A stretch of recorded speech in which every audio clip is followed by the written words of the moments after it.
नमस्कार मित्र हो, न्यू इंडिया करिअर फोरममध्ये आपलं सर्वांचं स्वागत आहे.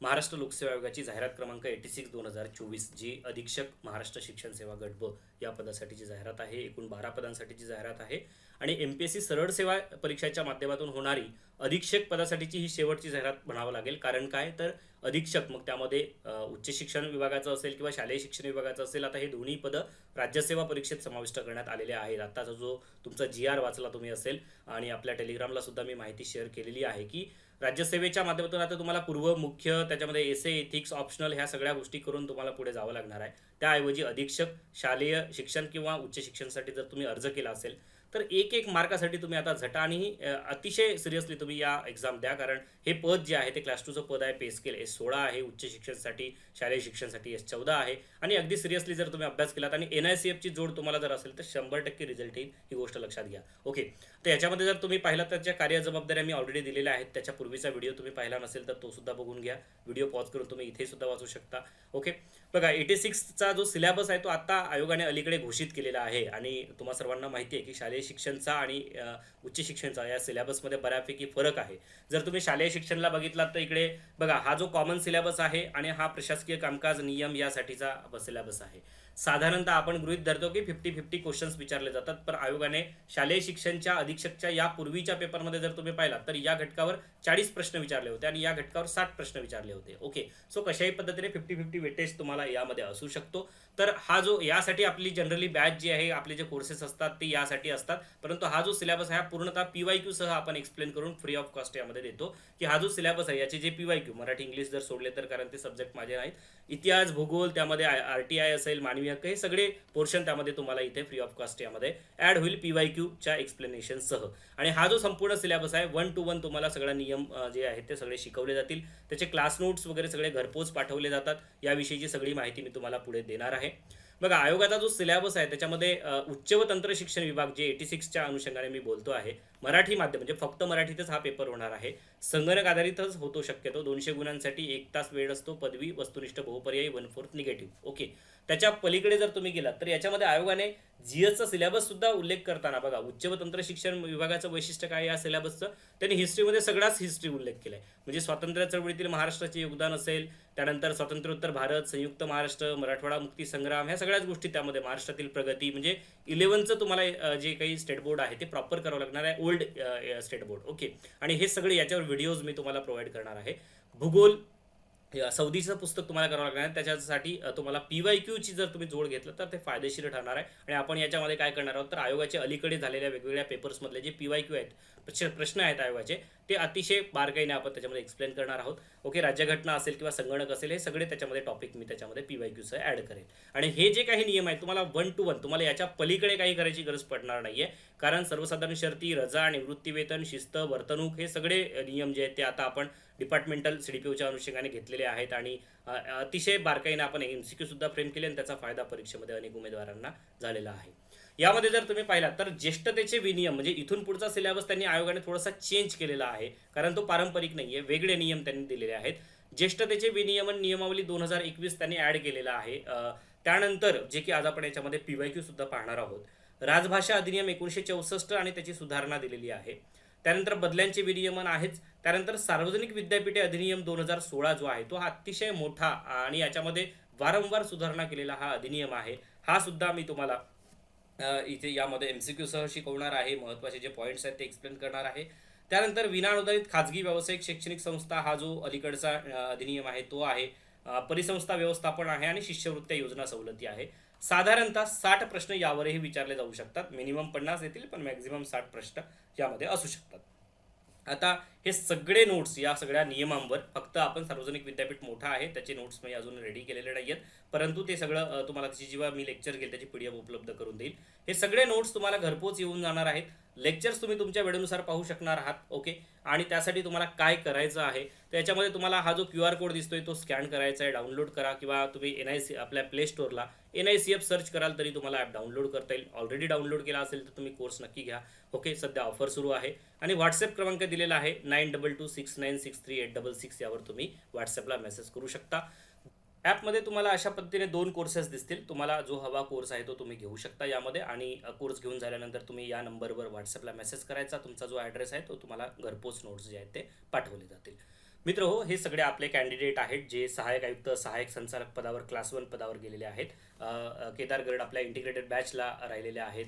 आपल्या CDPO बॅच ज्या मॅडम आहेत CDPO त्यासुद्धा आपल्या बॅचला राहिलेल्या आहेत. सर राहिलेले आहेत. सगळे हे उमेदवार एक्सेप्शनल 1-2 उमेदवार जर आपण टेस्टचे सोडले तर बऱ्यापैकी उमेदवार सगळे बॅचचे उमेदवार हे सर इंटरव्ह्यूला राहिलेले आहेत. सो अशा पद्धतीने जे आहे आपण एक क्वालिटी एज्युकेशन या माध्यमातून प्रोव्हाइड करत आहोत. ओके. प्रशासकीय कामकाज या अनुषंगाने लागणाऱ्या नियमामध्ये ज्येष्ठतेचे विनियमन नियमावली 2021 हा भाग आज आपण यामध्ये पाहणार आहोत. आयोगाचे PYQ जर तुम्ही यामध्ये अभ्यासलात तर प्रशासकीय अधिकारी 2025चा पेपर जर तुम्ही यामध्ये पाहिलात तर 1-2 प्रश्न प्रत्येक पेपरमध्ये यामध्ये तुम्हाला दिसतील, कारण त्यामध्ये प्रश्नसंख्या मर्यादित होती. फक्त 50 प्रश्नांचा तो पेपर होता प्रशासकीय अधिकारीचा. ज्येष्ठता सूचीत नाव समाविष्ट करण्याच्या अनुषंगाने खालील विधाने विचारात घेऊन उत्तराचा योग्य पर्याय निवडा. 2 विधानं दिलेली आहेत, खाली 4 पर्याय दिलेले आहेत. पहिलं विधान काय सांगतं की तात्पुरती पदोन्नतीने नियुक्त कर्मचाऱ्याचे नाव ज्येष्ठता सूचीत समाविष्ट करावे. त्यानंतर तदर्थ पदोन्नतीने नियुक्त कर्मचाऱ्याचे नाव ज्येष्ठता सूचीत समाविष्ट करावे. कुठलं विधान बरोबर आहे तुम्ही सुद्धा विचार करा. सेकंड विधान चूक आहे, पहिलं विधान बरोबर आहे का?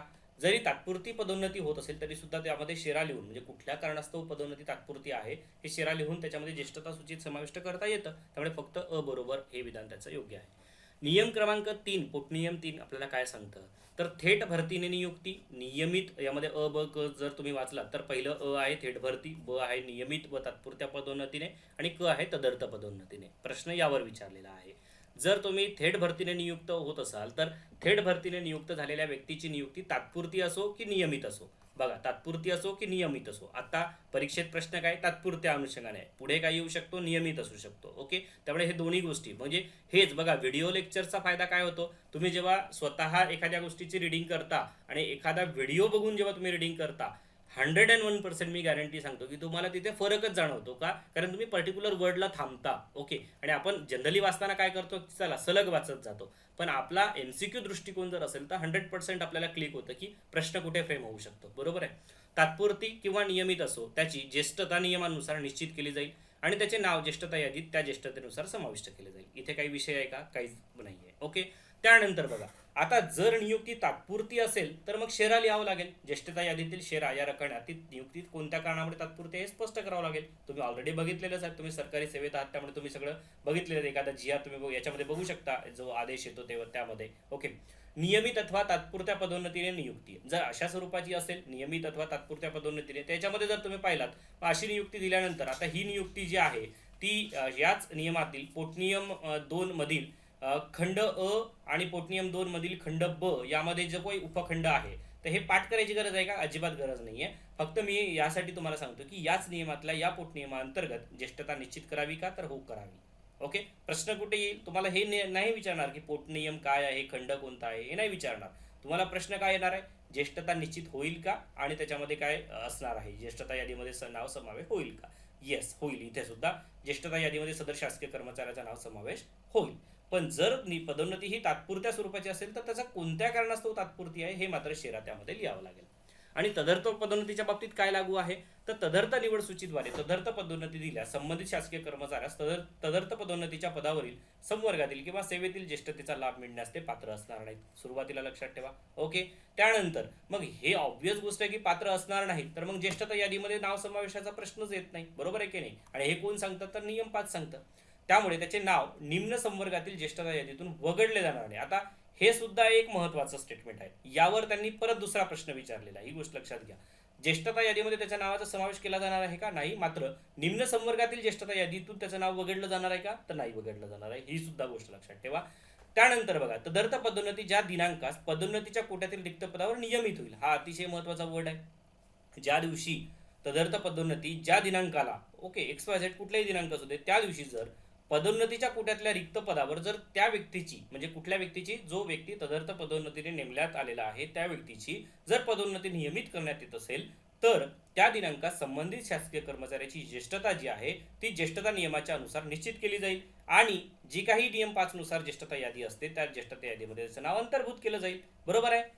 ओके. म्हणजे केव्हा होईल, जेव्हा ती व्यक्ती नियमित होईल तेव्हा होईल, पण त्याच्या तदर्थ पदोन्नती नेमणूक केले म्हणून त्या व्यक्तीचं नाव ज्येष्ठता यादीमध्ये राहील का? नाही राहणार आहे. ओके, बघा, तात्पुरती ज्येष्ठता यादी प्रसिद्ध केल्याच्या दिनांकापासून रिकामी जागा दिवसात संबंधित शासकीय कर्मचाऱ्याकडून त्याबाबत सूचना हरकती मागवण्यात येतील. किती दिवसात मागवण्यात येतील? 15 दिवसात मागवण्यात येतील. आणि हेच आपल्याला काय नियम सांगतो बघा, की जेव्हा नवीन नियुक्ती शासकीय कर्मचाऱ्याची ज्येष्ठता यादी तयार करणे म्हणजे जो टप्पा 1 आहे, त्यामध्ये जर तुम्ही पाहिलात तर यामध्ये असं सांगितलंय की थेट नियुक्ती किंवा नियमित अथवा तात्पुरत्या पदोन्नतीने नियुक्त झालेल्या शासकीय कर्मचाऱ्याची, ओके, शासकीय कर्मचाऱ्याची तात्पुरती ज्येष्ठता यादी तयार करून ती प्रसिद्ध करावी. त्यानंतर यामध्ये जर कोणाच्या काही सूचना हरकती असतील तर त्यासाठी कर्मचाऱ्यांसाठी हे 15 दिवसात संबंधित शासकीय कर्मचाऱ्यांकडून अशा सूचना किंवा हरकती मागवण्यासाठी ते प्रसिद्ध करावे. त्यानंतर मग जर काही सूचना किंवा हरकती प्राप्त झाल्या असतील तर त्या विचारात घेऊन त्यानंतर बघा कशानंतर, तर ज्या सूचना हरकती आल्यानंतर मग पुढील 15 दिवसात सदर तात्पुरती ज्येष्ठता यादी अंतिम करण्यात येईल. ओके, हे सुद्धा लक्षात ठेवा म्हणजे पुढे प्रश्न आला तर. ओके, महाराष्ट्र नागरिक सेवा ज्येष्ठतेचे विनियमन नियमावली 2021 या नियमातील तरतुदीचे अर्थविवरण करण्याचा अधिकार खालीलपैकी कोणत्या विभागात राहील? आता एक तर असा ऑप्शन दिला होता की तो सहज तुम्हाला इलिमिनेट करता येऊ शकत होता, बरोबर आहे की नाही? सामाजिक न्याय विभागाचा याच्याशी काय संबंध नाही, काढून टाका तुम्ही.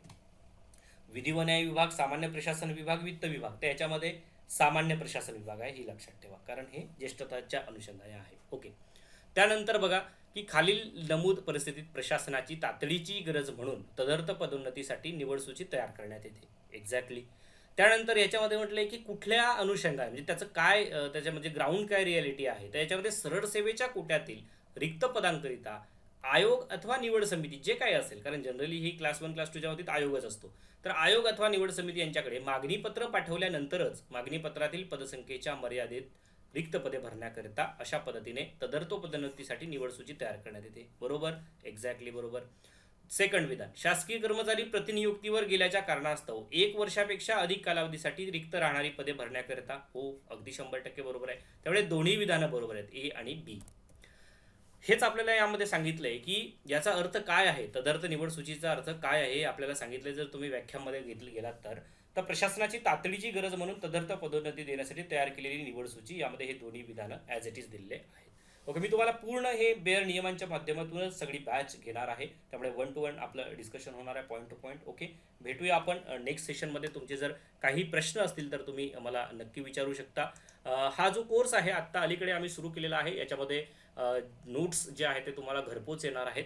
जे फुल लेंथ टेस्ट पेपर आहेत, एकूण 5 फुल लेंथ याचा अर्थ काय आहे, आयोगाचा जो सिलेबस आहे, आयोगाची जी एक्झाम ज्या पद्धतीने होते त्याच पद्धतीने आपण कम्प्युटर बेस्ड पद्धतीने आपण त्याचा सराव करणार आहोत आणि लेक्चर्स तुम्ही तुमच्या सोयीनुसार बघू शकणार आहात. ओके, म्हणजे इथे लाईव्हची भानगड आपण ठेवलेली नाही आहे, सगळे 1 to 1 तुम्ही तुमच्या पद्धतीने सोयीनुसार बघू शकणार आहात. Okay, thank you so much.